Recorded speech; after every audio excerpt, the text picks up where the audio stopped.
अरे अरे देखो देखो देखो देखो देखो एक्सीडेंट हुआ। चलो चलो चलो। अरे भाई बचाओ बचाओ इसको, देखो गिर गया है। अरे भाई इसका तो सर फट गया है, इसका तो खून बह रहा है। भाई वो बीच वाला तो हिलडुल नहीं रहा है। हाँ भाई, लगता है कि ये हिलडुल नहीं कर रहा है, यमराज के पास चला गया सेल्फी लेने के चक्कर में। बीच सड़क पे लहरिया कट बाइक चलाएगा, हाथ छोड़ के, तो यही हाल होगा। भाई ये दोनों जिंदा है, देखो कैसे पानी पानी चिल्ला रहा है, बचाओ बचाओ भी कह रहा है, हमें हॉस्पिटल ले चला जाएगा। अरे रुको भाई रुको रुको, इस सब केस में मत पड़ो भाई, सब पुलिस का झमेला है। इसका हम फोटो वीडियो ले लेते हैं, व्हाट्सएप पर फेसबुक पर डालते हैं, निकलो यहाँ से। अरे भाई बेचारे को मुसीबत में यदि हम लोग मदद करेंगे तो जान बच सकती है। और रही बात पुलिस केस मुकदमा का, तो हमारी सरकार ने इसे बिल्कुल ही आसान कर दिया है। गुड सैमरिटन गाइडलाइन के तहत यदि रोड एक्सीडेंट में कोई घायल होता है और उसे हम अस्पताल पहुंचाते हैं, इस दौरान यदि उसकी मृत्यु हो जाती है तो पुलिस हम लोग को गवाही के लिए बाध्य नहीं कर सकती है। अच्छा, तो आप ठीक कह रहे हैं।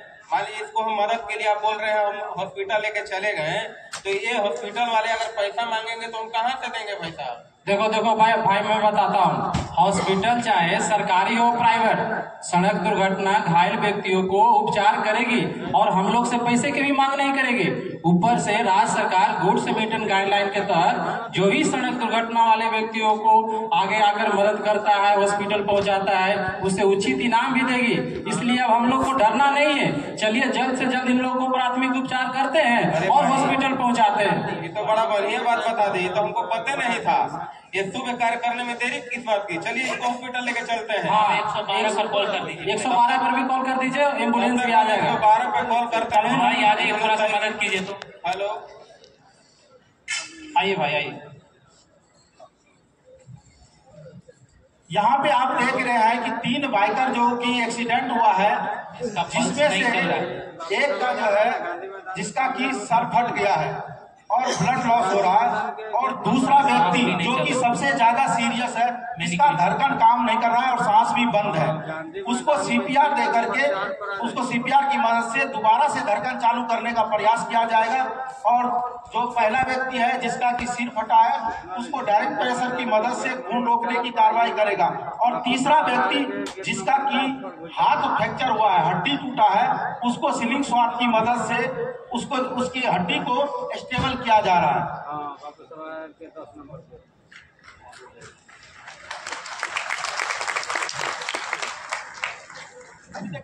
सीपीआर में क्या होता है कि 30 बार छाती को दबाना पड़ता है और 2 बार मुंह से मुंह सांस दिया जाता है।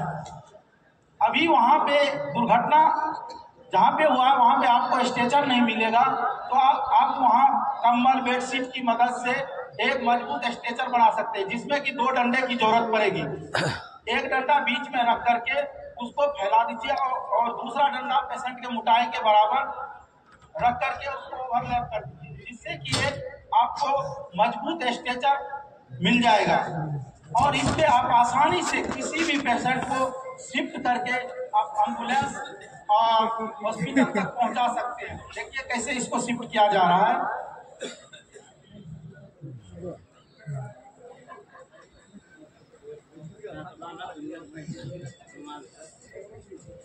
इस तरह से आप प्राथमिक उपचार करके आसानी से हॉस्पिटल पहुंचा सकते हैं।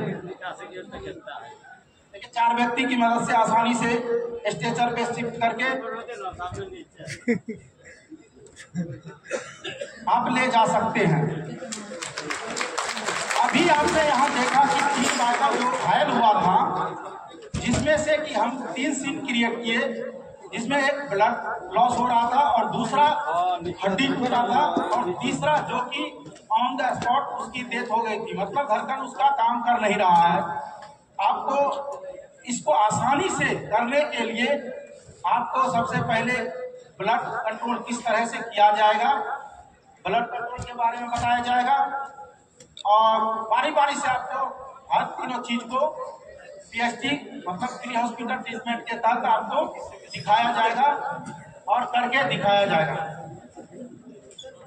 चलिए अभी हम लोग जानते हैं ब्लड कंट्रोल कैसे करते हैं।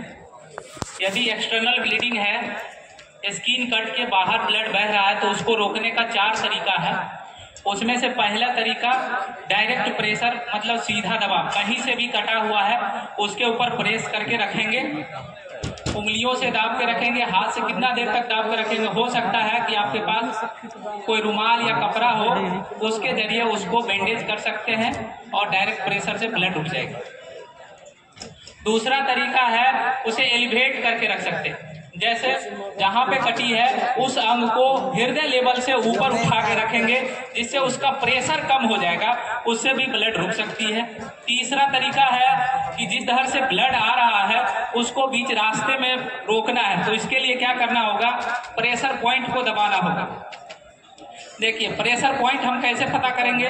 जहां जहां हम लोग पल्स चेक करते हैं वहां पे उसी के पास प्रेशर पॉइंट होता है। जैसे कलाई के पास पल्स है, एक प्रेशर पॉइंट यहाँ है, एक केहूनी के पास है, उसको ब्रेकियल पल्स कहते हैं, एक प्रेशर पॉइंट यहाँ है।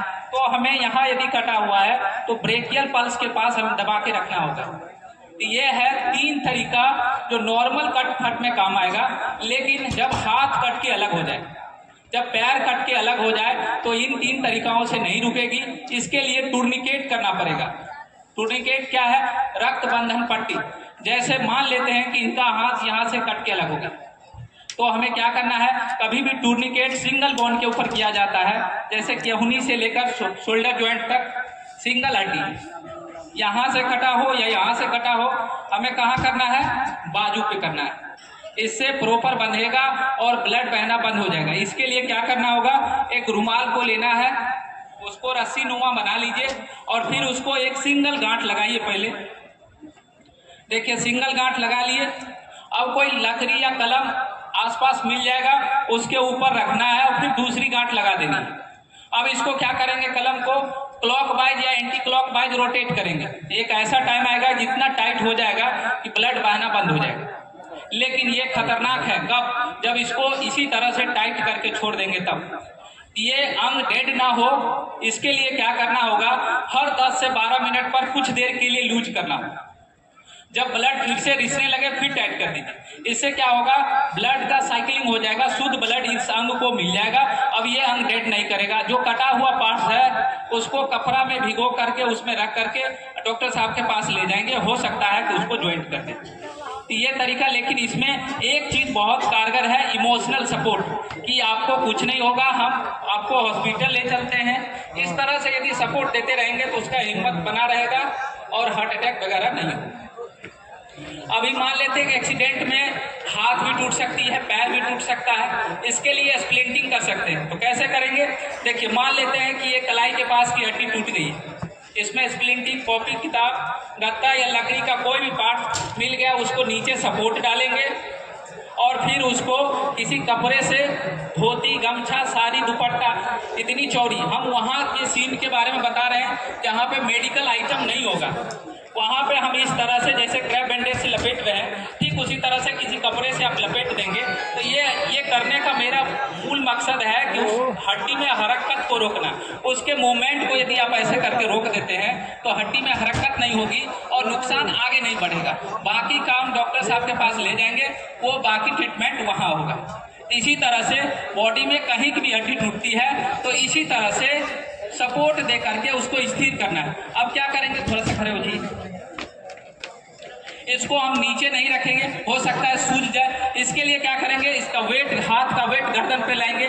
इसके लिए देखिए त्रिकोण आकार के कपड़ा से भी बांध सकते हैं। इसके एक कॉर्नर पे गांठ लगा दिए, इसे एल्बो में लॉक करेंगे और फिर गर्दन पे वेट